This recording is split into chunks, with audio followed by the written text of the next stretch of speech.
안녕하세요, 소중한 청취자 여러분. 밤늦게 홀로 앉아 기도할 때, 혹은 힘든 일을 겪으며 간절히 부르짖을 때, 우리는 종종 이런 생각을 하게 됩니다. 하나님께서 정말 계신다면 왜 아무런 대답도 주지 않으실까? 이 질문은 단순한 호기심이 아닙니다. 이것은 우리의 영혼이 하나님을 향해 던지는 가장 진실한 외침이자 동시에 가장 고통스러운 의문이기도 합니다. 오늘 우리가 탐구해 볼 주제는 바로 하나님의 침묵입니다. 왜 하나님은 때로 침묵하시는가? 그 침묵 속에는 과연 어떤 의미가 숨어 있는가? 그리고 우리는 그 침묵의 시간을 어떻게 견뎌내고 또 어떻게 이해해야 하는가? 이런 질문들이 결코 불경한 것이 아님을 먼저 말씀드리고 싶습니다. 오히려 이런 질문을 던지는 것 자체가 우리가 하나님과 진정한 관계를 맺고 있다는 증거일지도 모릅니다. 관계가 없다면 침묵이 아프지도 않을 테니까요. 제1장 침묵이라는 언어의 발견. 심리학자 칼 윤근 이런 말을 했습니다. 가장 큰 진리는 종종 역설 속에 숨어 있다고 말입니다. 하나님의 침묵이 바로 그런 역설 중 하나가 아닐까 생각해 봅니다. 우리는 소음에 익숙한 시대를 살고 있습니다. 하루 종일 울려대는 알림음, 끊이지 않는 메시지, 24시간 쏟아지는 정보의 홍수 속에서 우리의 귀는 점점 무뎌지고 있습니다. 이런 환경에서 하나님의 섬세한 음성을 듣기란 마치 콘서트장에서 새소리를 듣는 것만큼이나 어려운 일이 되어버렸습니다. 성경을 보면 하나님은 종종 세미한 음성으로 말씀하신다고 기록되어 있습니다. 열왕기상 19장에서 엘리야가 경험한 것처럼 말입니다. 강한 바람도 지진도 불도 아닌 세미한 음성 속에서 하나님의 임재를 발견했던 그 순간을 기억해 보십시오. 그런데 현대를 살아가는 우리는 어떻습니까? 우리는 하나님께서 큰 소리로 극적으로 눈에 보이게 말씀해 주시기를 기대하고 있는 것은 아닐까요? 철학자 비트겐슈타인은 말할 수 없는 것에 대해서는 침묵해야 한다고 했습니다.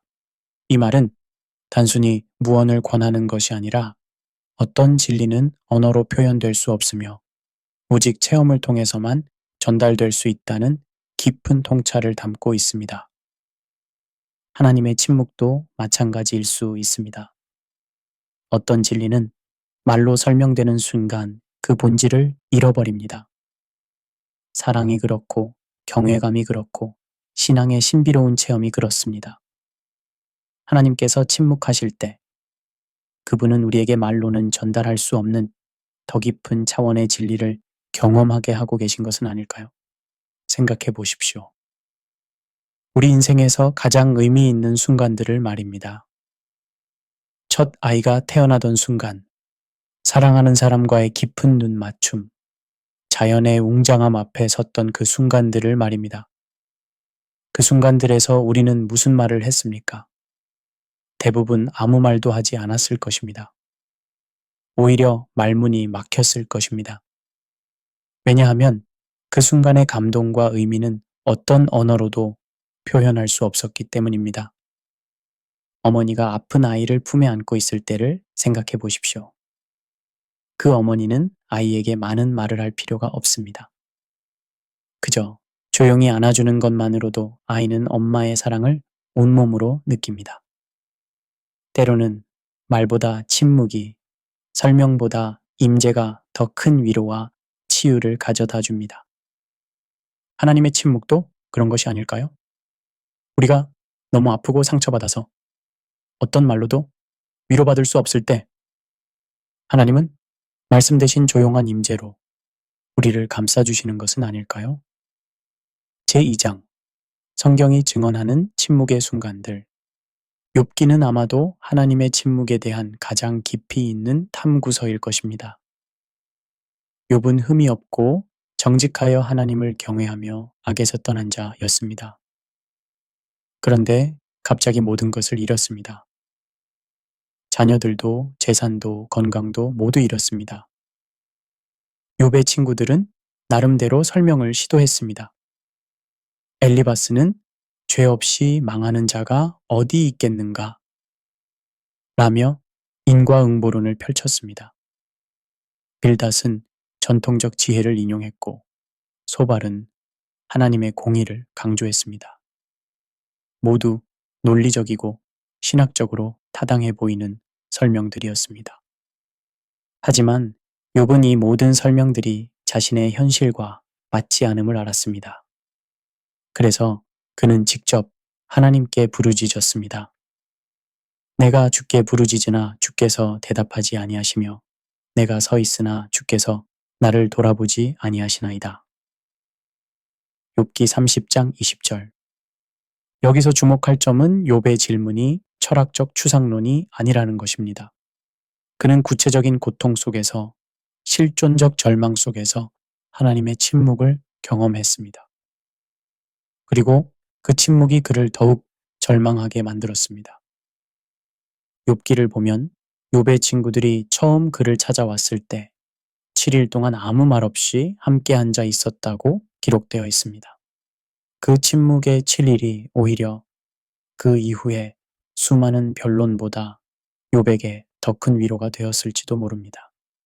다윗의 시편에는 하나님의 침묵에 대한 생생한 고백들이 담겨 있습니다. 시편 22편 1절에서 나의 하나님, 나의 하나님, 어찌하여 나를 버리셨나이까? 는 나중에 예수님께서 십자가에서 인용하신 구절이기도 합니다. 이 구절에서 주목할 점은 다윗이 나의 하나님이라고 부르면서도 동시에 어찌하여 나를 버리셨나이까? 라고 절규한다는 것입니다. 이것은 관계의 역설입니다. 하나님과의 관계가 있기 때문에 버림받음이 더욱 아픈 것입니다. 다윗은 시편 13편에서도 비슷한 고백을 합니다. 여호와여 어느 때까지니이까? 나를 영원히 잊으시나이까? 주의 얼굴을 내게서 언제까지 숨기시겠나이까? 하지만 다윗의 시편들을 자세히 보면 그는 침묵 속에서도 하나님을 놓지 않습니다. 원망하고 절규하면서도 여전히 나의 하나님이라고 부릅니다. 이것이 성경적 믿음의 특징입니다. 의심과 확신이 공존하는 것입니다. 시편 기자는 나의 영혼아 잠잠히 하나님만 바라라고 고백했습니다. 여기서 잠잠히라는 표현은 단순히 조용히 하라는 의미가 아닙니다. 히브리어 원어로는 두미아인데 이는 완전한 신뢰 속에서 평안히 쉬는 상태를 의미합니다. 하나님의 침묵에 대한 가장 극적인 순간은 예수님의 십자가 사건입니다. 나의 하나님, 어찌하여 나를 버리셨나이까? 마태복음 27장 46절. 하나님의 아들이신 예수님조차 아버지의 침묵을 경험하셨습니다. 이 순간에 대해 신학자들은 다양한 해석을 제시해 왔습니다. 어떤 이들은 이것이 실제로 삼위일체의 관계가 단절된 순간이라고 봅니다. 또 어떤 이들은 이것이 인간의 고통에 완전히 동참하시는 예수님의 표현이라고 해석합니다. 독일의 신학자 위르겐 몰트만은 십자가에 달리신 하나님에서 이렇게 말합니다. 십자가에서 하나님은 하나님을 버리셨다. 아버지는 아들을 버리셨고 아들은 아버지에게 버림받으셨다. 이것은 하나님이 인간의 절망을 완전히 경험하셨다는 의미입니다. 하지만 중요한 것은 이 침묵이 영원하지 않았다는 점입니다. 3일 후 부활이 있었습니다. 침묵은 끝이 아니라 새로운 시작의 전주곡이었습니다. 요한복음 11장의 나사로 사건은 하나님의 침묵에 대한 또 다른 차원을 보여줍니다. 예수님은 나사로가 병들었다는 소식을 듣고도 이틀을 더 머무르셨습니다. 이것은 분명히 의도적인 지연이었습니다. 마르다와 마리아는 예수님께 사람을 보내 주께서 사랑하시는 자가 병들었나이다 라고 전했습니다. 그들의 기대는 분명했습니다. 예수님이 오셔서 나사로를 고쳐주실 것이라는 기대였습니다. 하지만 예수님은 오지 않으셨습니다. 아니, 오셨지만 너무 늦게 오셨습니다. 나사로는 이미 죽어서 무덤에 들어간 지 나흘이나 지난 상태였습니다. 마르다의 원망 섞인 고백이 우리의 마음을 울립니다. 주께서 여기 계셨더라면 내 오라버니가 죽지 아니하였겠나이다. 요한복음 11장 21절. 하지만 예수님의 응답은 우리의 상식을 뛰어넘습니다. 나는 부활이요 생명이니. 요한복음 12장 25절. 그리고 나사로를 살리십니다. 여기서 우리는 중요한 통찰을 얻습니다.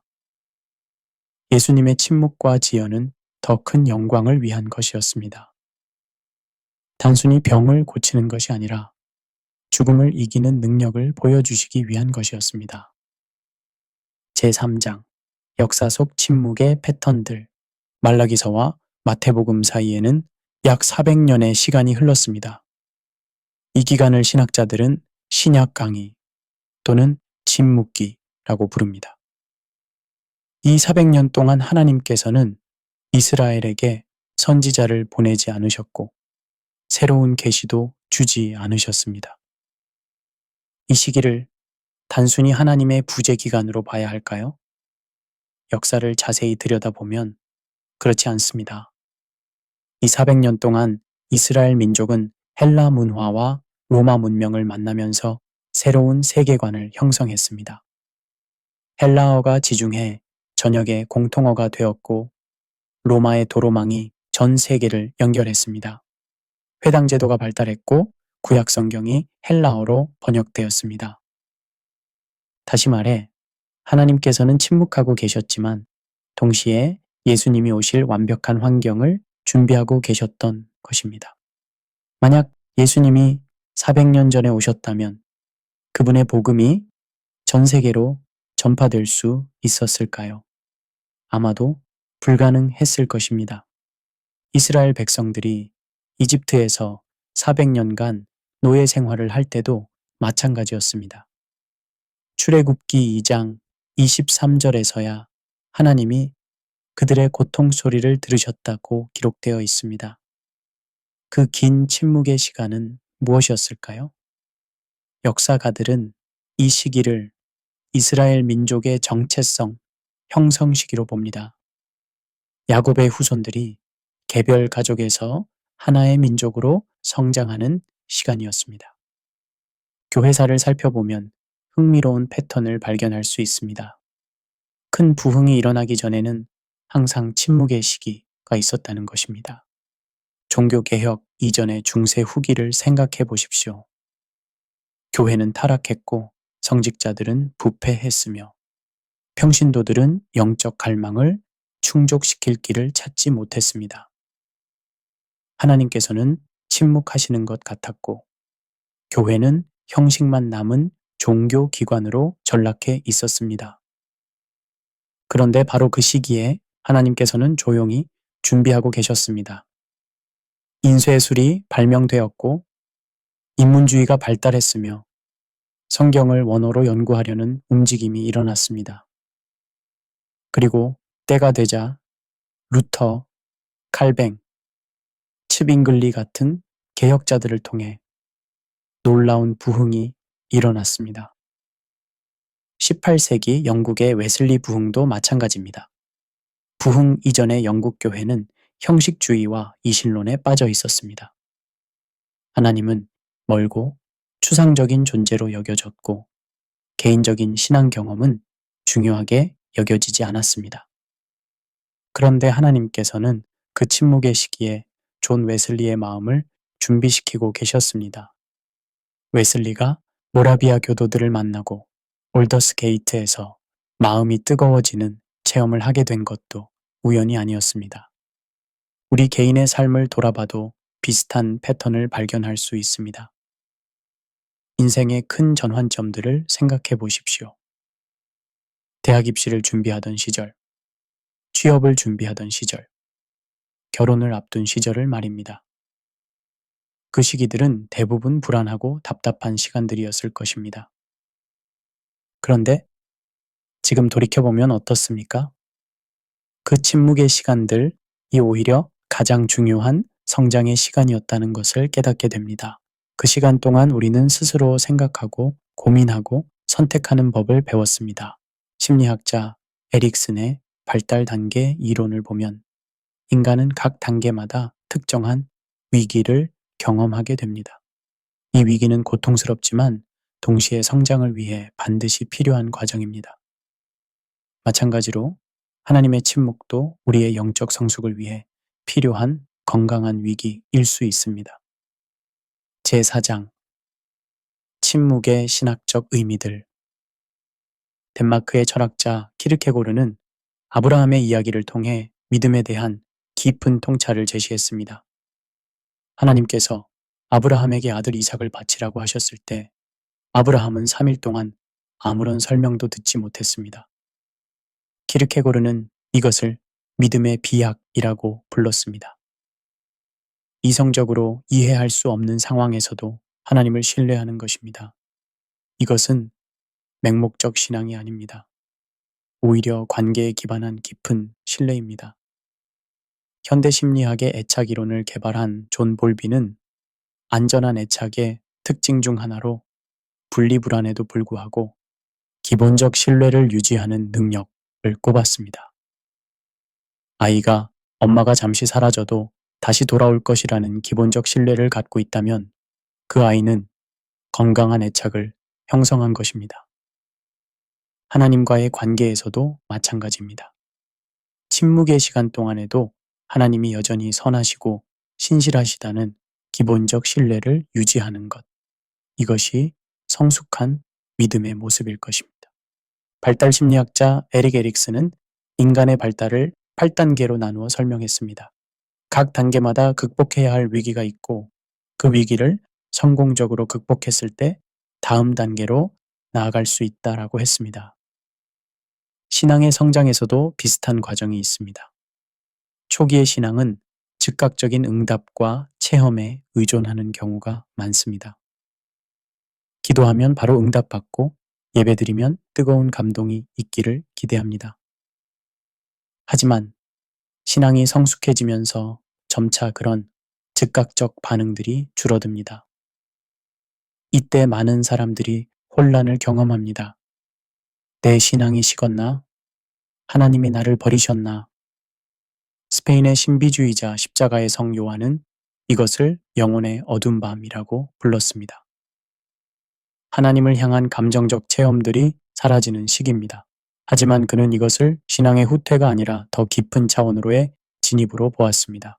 역사를 돌아보면 하나님의 침묵이 더 큰 역사의 전개를 위한 준비 시간이었던 경우들을 발견할 수 있습니다. 앞서 언급한 구약의 400년 침묵기나 이스라엘의 이집트 노예 생활이 그 예입니다. 사회학자 맥스 베버는 카리스마적 권위라는 개념을 제시했습니다. 진정한 변화는 적절한 시기와 조건이 갖춰졌을 때만 일어난다는 것입니다. 하나님의 침묵은 종종 이런 카이로스, 즉 하나님의 때를 준비하는 과정일 수 있습니다. 농부가 겨울 동안 다음 해 농사를 준비하듯이 하나님도 침묵의 시기에 더 큰 축복을 위한 준비를 하고 계실 수 있습니다. 현대 사회는 고객의 요구에 즉각 반응하는 것을 미덕으로 여깁니다. 서비스업에서는 고객이 왕이라는 말까지 있습니다. 하지만 하나님은 고객 서비스의 대상이 아닙니다. 이사야 55장 8절과 9절에서 하나님은 이렇게 말씀하십니다. 내 생각이 너희의 생각과 다르며 내 길이 너희의 길과 다름이니라. 이는 하늘이 땅보다 높음 같이 내 길이 너희의 길보다 높으며 내 생각이 너희의 생각보다 높음이니라. 하나님의 침묵은 때로 우리의 급한 마음에 제동을 거는 역할을 합니다. 하나님도 내 시간표에 맞춰 일하셔야 한다. 는 우리의 교만한 기대를 깨뜨립니다. 제5장 침묵을 통한 믿음의 정화. 금을 정제할 때는 높은 온도에서 녹여서 불순물을 제거합니다. 마찬가지로 우리의 믿음도 때로는 정화 과정을 거쳐야 합니다. 하나님의 침묵은 종종 이런 정화 과정의 역할을 합니다. 우리의 믿음에는 생각보다 많은 불순물들이 섞여 있습니다. 가장 흔한 것이 거래적 믿음입니다. 내가 이렇게 하면 하나님이 저렇게 해주실 것이다 라는 식의 믿음입니다. 이런 믿음은 본질적으로 하나님을 도구로 여기는 것입니다.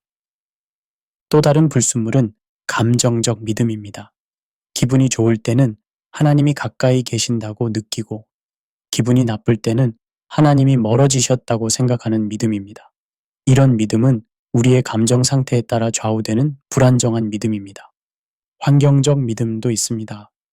모든 일이 순조롭게 풀릴 때는 하나님을 믿지만 어려움이 닥치면 의심하기 시작하는 믿음입니다. 이런 믿음은 환경이라는 외적 조건에 의존하는 믿음입니다. 하나님의 침묵은 이런 불순물들을 하나씩 드러내고 제거해가는 과정입니다. 거래적 믿음을 가진 사람은 자신이 열심히 해도 원하는 응답이 오지 않을 때 그 믿음의 본질을 깨닫게 됩니다. 감정적 믿음을 가진 사람은 아무런 감동이나 확신이 없어도 하나님을 신뢰해야 하는 상황에서 진정한 믿음이 무엇인지 배우게 됩니다. 그렇다면 순수한 믿음이란 무엇일까요? 히브리서 11장 1절은 믿음은 바라는 것들의 실상이요 보이지 않는 것들의 증거니 라고 정의합니다. 여기서 핵심은 보이지 않는 것들입니다. 진정한 믿음은 눈에 보이는 증거나 감정적 확신이 없어도 하나님을 신뢰하는 것입니다. 아브라함의 믿음을 생각해 보십시오. 하나님께서 그에게 이삭을 제물로 바치라고 하셨을 때 아브라함에게는 아무런 논리적 근거가 없었습니다. 오히려 모든 논리는 하나님의 명령에 반대했습니다. 하지만 아브라함은 순종했습니다. 히브리서 11장 19절은 그 이유를 설명합니다. 그가 하나님이 능히 이삭을 죽은 자 가운데서 다시 살리실 줄로 생각한지라. 아브라함의 믿음은 논리나 감정을 초월한 하나님의 신실하심에 대한 절대적 신뢰였습니다. 욥의 믿음도 마찬가지입니다. 모든 것을 잃고 친구들마저 그를 비난했을 때 욥은 이렇게 고백했습니다. 그가 나를 죽이실지라도 나는 그를 신뢰하리라. 욥기 13장 15절. 이것이 바로 순수한 믿음입니다. 어떤 외적 조건이나 논리적 근거가 없어도 하나님 자체를 신뢰하는 믿음입니다. 시편은 하나님의 침묵을 가장 솔직하게 다루는 성경입니다. 시편 기자들은 하나님의 침묵 앞에서 느끼는 모든 감정을 거리낌 없이 표현했습니다. 시편 13편에서 다윗은 여호와여 어느 때까지니까 나를 영원히 잊으시나이까 라고 부르짖습니다. 시편 22편에서는 나의 하나님 어찌하여 나를 버리셨나이까 라고 절규합니다. 그런데 흥미로운 것은 이런 절망적인 고백 뒤에 종종 믿음의 고백이 따라온다는 것입니다. 시편 13편은 나는 주의 인자하심을 의지하였사오니 내 마음은 주의 구원을 기뻐하리이다로 끝납니다. 시편 22편도 후반부에서는 하나님에 대한 찬양과 신뢰로 바뀝니다. 이것은 시편 기자들이 침묵의 고통을 부정하지 않으면서도 그 너머에 있는 하나님의 신실하심을 붙잡았다는 것을 보여줍니다. 이것이 바로 성숙한 믿음의 모습입니다. 현실의 고통을 인정하면서도 하나님에 대한 신뢰를 포기하지 않는 것입니다. 제6장 침묵 속에서 발견하는 하나님의 음성과 사랑. 언어학자들은 의사소통에서 침묵이 차지하는 중요한 역할을 연구해 왔습니다. 침묵은 단순한 말의 부재가 아니라 그 자체로 의미를 가진 소통 방식입니다. 음악에서 쉼표가 없다면 어떨까요? 계속해서 소리만 난다면 그것은 음악이 아니라 소음이 될 것입니다.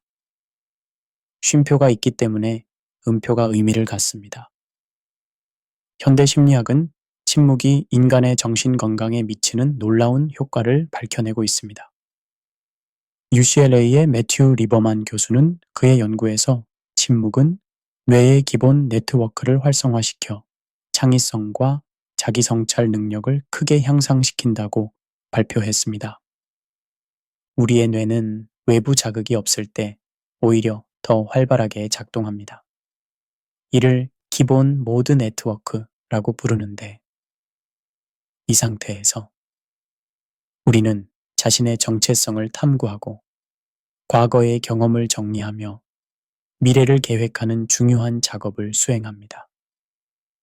하나님의 침묵도 이와 비슷한 기능을 할 수 있습니다.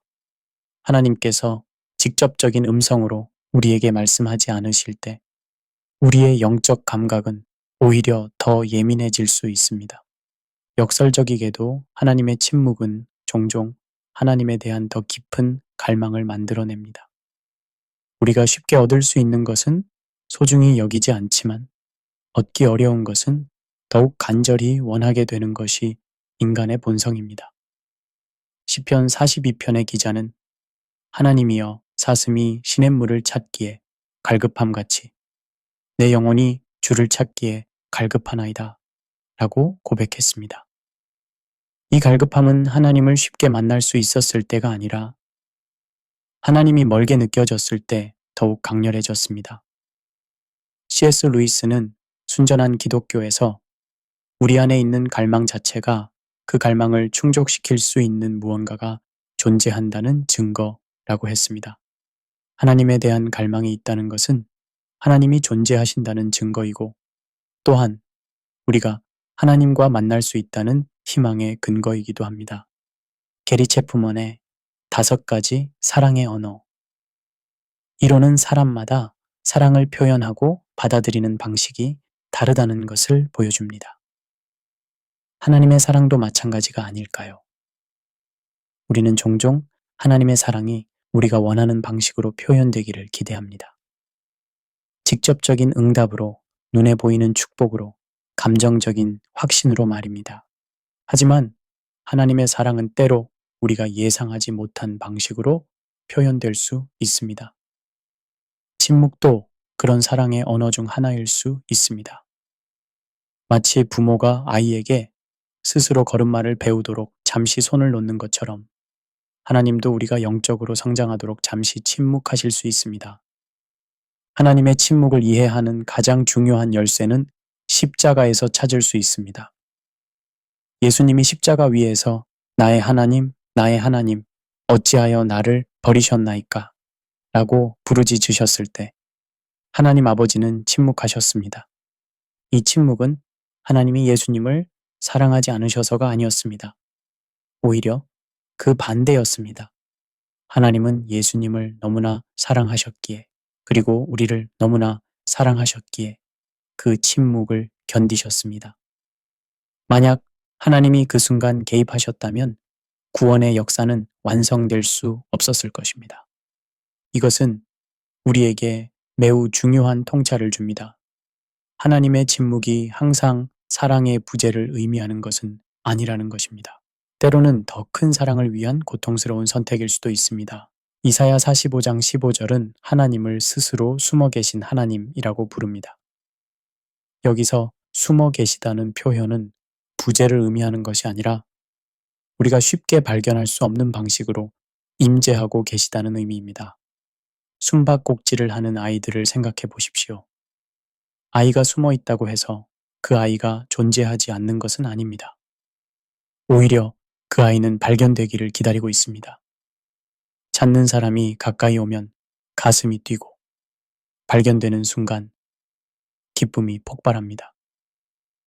하나님의 침묵도 그런 거룩한 숨바꼭질일 수 있습니다. 하나님은 우리가 더 간절히, 더 진지하게 찾기를 원하십니다. 그리고 우리가 마침내 그분을 발견하는 순간에 기쁨을 우리와 함께 나누기를 원하십니다. 제7장 현대인의 침묵, 경험과 실천적 지혜. 현대사회는 즉시 만족의 문화입니다. 모든 것이 빨라야 하고 즉시 결과가 나와야 합니다. 이런 문화에서 기다림은 점점 잃어버린 덕목이 되어가고 있습니다. 하지만 성경은 기다림을 중요한 영적 훈련으로 봅니다. 히브리어 카바는 기다리다 라는 뜻이지만 동시에 소망하다, 견디다, 참다 라는 의미도 있습니다. 시편 130편 5절과 6절은 이렇게 노래합니다. 나 곧 내 영혼이 여호와를 기다리며 나는 주의 말씀을 바라는도다. 파수꾼이 아침을 기다림보다 내 영혼이 주를 더 기다리나니 참으로 파수꾼이 아침을 기다림보다 더하도다. 여기서 파수꾼의 비유가 흥미롭습니다. 파수꾼은 밤새 깨어서 아침을 기다립니다. 아침이 오지 않을까봐 걱정하지 않습니다. 아침은 반드시 올 것이라는 확신이 있기 때문입니다. 그들의 기다림은 절망적 기다림이 아니라 확신에 찬 기다림입니다.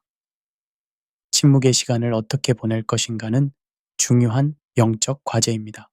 단순히 수동적으로 기다리기만 하는 것이 아니라 그 시간을 영적 성장의 기회로 활용할 수 있습니다. 1. 말씀 묵상. 침묵의 시간은 하나님의 말씀을 더 깊이 묵상할 기회입니다. 새로운 응답을 구하기보다는 이미 주신 말씀들을 더 깊이 소화할 수 있습니다. 중세의 수도사들이 발전시킨 렉시오 디비나, 즉 거룩한 독서는 좋은 방법입니다. 2. 자기 성찰. 침묵의 시간은 또한 자신을 돌아보는 시간이 될 수 있습니다. 나는 왜 하나님께 이것을 구했나? 내 기도의 진정한 동기는 무엇인가? 하나님보다는 하나님의 선물을 더 원했던 것은 아닌가? 이런 질문들이 침묵 속에서 우리를 찾아옵니다. 그리고 3. 타인을 위한 기도. 내가 하나님의 침묵을 경험할 때 비슷한 어려움을 겪는 다른 사람들을 위해 기도할 수 있습니다. 내 필요에만 집중하던 시선을 다른 이들에게로 돌릴 수 있습니다. 침묵의 경험은 개인적이지만 그것을 공동체 안에서 나누는 것도 중요합니다. 다른 사람들의 침묵 경험담을 듣는 것은 큰 위로가 됩니다. 나만 이런 경험을 하는 것이 아니구나 라는 깨달음을 줍니다. 초대교회도 마찬가지였습니다. 사도행전 1장에서 120명의 제자들이 마가의 다락방에서 성령을 기다렸습니다. 그들은 혼자가 아니라 함께 기다렸습니다. 현대 교회에서도 이런 함께 기다리기의 전통을 회복할 필요가 있습니다. 소그룹이나 기도회를 통해 서로의 침묵 경험을 나누고 함께 기다릴 수 있습니다. 첫째, 침묵을 적으로 여기지 마십시오. 침묵을 무서워하거나 빨리 벗어나려고 하지 말고 오히려 그 안에 머물러 보십시오. 침묵이 불편한 이유는 그것이 우리의 진정한 모습을 드러내기 때문입니다. 하지만 바로 그 진정한 모습과 마주하는 것이 성장의 첫걸음입니다. 둘째, 침묵 속에서 자신의 마음을 관찰해 보십시오. 어떤 감정들이 올라오는지, 어떤 생각들이 떠오르는지 주의 깊게 살펴보십시오. 판단하거나 억누르려 하지 말고 그저 관찰하십시오. 셋째, 침묵을 하나님과의 친밀한 시간으로 여기십시오. 사랑하는 사람과 함께 있을 때 항상 말을 해야 하는 것은 아닙니다. 때로는 조용히 함께 있는 것만으로도 충분히 친밀감을 느낄 수 있습니다. 넷째, 침묵 속에서 감사를 연습해 보십시오. 하나님이 지금 당장 원하는 것을 주지 않으셔도 이미 주신 은혜들을 기억하며 감사하십시오. 감사는 우리의 마음을 하나님께 열어주는 열쇠와 같습니다. 그리고 다섯째, 과거의 은혜를 기억하십시오. 하나님이 지금 침묵하신다고 해서 과거에 베푸신 은혜들이 무효가 되는 것은 아닙니다. 이미 경험한 하나님의 사랑들을 기억하며 현재의 침묵을 견뎌내십시오. 제8장 침묵 이후의 새로운 시작. 침묵의 시간을 견뎌낸 사람들에게는 특별한 변화가 생깁니다. 이전과는 다른 차원의 믿음을 갖게 됩니다. 침묵을 경험한 사람들은 다른 사람의 고통을 더 잘 이해하게 됩니다. 고린도후서 1장 4절에서 바울은 이렇게 말합니다. 모든 환난 중에서 우리를 위로하사 우리로 하여금 하나님께 받는 위로로서 모든 환난 중에 있는 자들을 능히 위로하게 하시는도다. 개인적 경험이 목회적 도구가 됩니다. 이론적 지식이 아니라 체험적 지혜로 다른 사람들을 도울 수 있게 됩니다. 헨리 나우에는 이것을 상처 입은 치유자라는 개념으로 설명했습니다. 자신의 상처를 통해 다른 사람의 상처를 치유할 수 있다는 것입니다. 침묵을 경험한 후의 기도는 이전과 달라집니다. 더 이상 하나님께 요구만 하는 기도가 아니라 하나님의 뜻을 구하는 기도가 됩니다. 예수님의 겟세마네 기도가 좋은 예입니다. 아바 아버지여, 아버지께는 모든 것이 가능하오니 이 잔을 내게서 옮기시옵소서. 그러나 나의 원대로 마옵시고 아버지의 원대로 하옵소서. 마가복음 14장 36절. 처음에는 자신의 원하는 것을 구했지만 결국에는 아버지의 뜻에 순복했습니다. 이것이 성숙한 기도의 모습입니다. 침묵을 경험한 사람들은 작은 것에도 감사할 줄 알게 됩니다. 이전에는 당연하게 여겼던 것들이 얼마나 큰 은혜인지 깨닫게 됩니다. 데살로니가전서 5장 18절은 범사에 감사하라고 말합니다. 이것이 가능한 이유는 모든 상황 뒤에 하나님의 선하신 계획이 있다는 믿음 때문입니다. 침묵의 시간도 감사의 대상이 될 수 있습니다. 그 시간이 없었다면 얻을 수 없었던 영적 성숙이 있기 때문입니다. 통합 결론, 침묵 너머의 새로운 이해. 하나님의 침묵이라는 깊고 복잡한 주제를 함께 살펴보면서 우리는 여러 중요한 발견들을 했습니다. 첫째, 하나님의 침묵은 부재가 아니라 다른 형태의 임재라는 것을 발견했습니다. 마치 음악에서 쉼표가 소리의 부재가 아니라 음악의 한 부분인 것처럼 하나님의 침묵도 하나님의 소통 방식 중 하나입니다. 이것은 우리가 침묵을 두려워할 필요가 없다는 것을 의미합니다. 둘째, 침묵은 믿음의 정화 과정이라는 것을 깨달았습니다. 거래적 믿음, 감정적 믿음, 환경적 믿음 같은 불순물들을 제거하고 순수한 신뢰에 기반한 관계로 우리를 이끕니다. 이는 침묵이 파괴가 아니라 재건의 과정임을 보여줍니다. 셋째, 역사적 관점에서 볼 때 침묵에는 항상 목적이 있었습니다. 구약의 400년 침묵기, 교회사의 여러 침체기들이 모두 더 큰 부흥을 위한 준비 과정이었습니다. 이는 현재의 침묵도 하나님의 더 큰 계획의 일부일 수 있다는 희망을 줍니다. 그리고 네 번째, 침묵은 사랑의 다른 표현이라는 것을 이해했습니다. 십자가에서의 침묵이 최고의 사랑이었던 것처럼 때로는 말보다 침묵이 더 깊은 사랑을 전달할 수 있습니다. 이는 침묵을 거부감이 아닌 감사로 받아들일 수 있는 관점을 제공합니다. 우리는 침묵을 견디는 것에서 나아가 침묵을 활용하는 법을 배워야 합니다. 말씀 묵상, 자기 성찰, 타인을 위한 기도, 감사 연습 등을 통해 침묵의 시간을 영적 성장의 기회로 만들 수 있습니다. 침묵의 경험은 개인적이지만 그 해결과 성장은 공동체적입니다. 믿음의 공동체 안에서 서로의 경험을 나누고 함께 기다리며 서로를 격려하는 것이 중요합니다. 이는 침묵이 고립이 아닌 더 깊은 연결로 이어질 수 있음을 의미합니다. 가장 중요한 발견은 침묵에는 반드시 끝이 있다는 것입니다. 겨울이 지나면 봄이 오듯이, 밤이 지나면 아침이 오듯이 하나님의 침묵도 영원하지 않습니다. 그리고 그 후에 오는 하나님의 음성은 이전보다 더 선명하고 관계는 더 깊어져 있을 것입니다.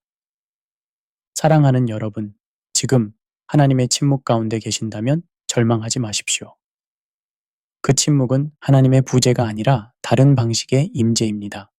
거부가 아니라 더 깊은 관계로의 초대입니다. 끝이 아니라 새로운 시작을 위한 준비입니다. 사랑의 부족이 아니라 더 큰 사랑의 표현입니다. 이제 침묵을 두려워하지 말고 기다리십시오. 혼자가 아니라 공동체와 함께 기다리십시오. 수동적으로가 아니라 능동적으로 그 시간을 활용하십시오. 그리고 침묵 너머에 올 하나님의 새로운 역사를 기대하십시오. 하박국 선지자의 고백으로 우리의 탐구를 마무리합니다. 비록 무화과 나무가 무성하지 못하며 포도나무에 열매가 없으며 감람나무에 소출이 없으며 밭에 먹을 것이 없으며 우리의 양이 없으며 외양간에 소가 없을지라도 나는 여호와로 말미암아 즐거워하며 나의 구원의 하나님으로 말미암아 기뻐하리로다. 하박국 3장 17절과 18절. 아무것도 보이지 않고 아무것도 들리지 않는 침묵의 시간에도 여전히 하나님을 기뻐할 수 있는 믿음. 이것이 침묵을 통과한 성숙한 신앙의 모습입니다. 여러분의 침묵의 시간이 복된 기다림의 시간이 되기를, 그리고 그 시간의 끝에서 더욱 깊어진 하나님과의 관계를 발견하시기를 간절히 축복합니다. 침묵은 하나님의 마지막 말씀이 아닙니다. 오히려 더 아름다운 이야기의 시작입니다. 감사합니다.